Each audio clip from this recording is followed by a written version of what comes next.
اس طریق سے بہت قریب ہے کہ یہ لوگ صحیح صحیح شہادت دیں، یا اس بات سے خوف کریں کہ ہماری قسمیں بھی ان کی قسموں کے بعد رد کر دی جائیں گی۔ اور اللہ سے ڈرو اور اس کے احکام کو توجہ سے سنو، اور اللہ نافرمان لوگوں کو ہدایت نہیں دیتا۔ وہ دن یاد رکھنے کے لائق ہے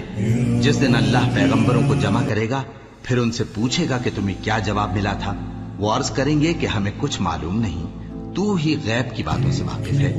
جب اللہ عیسیٰ سے فرمائے گا کہ اے عیسیٰ ابن مریم،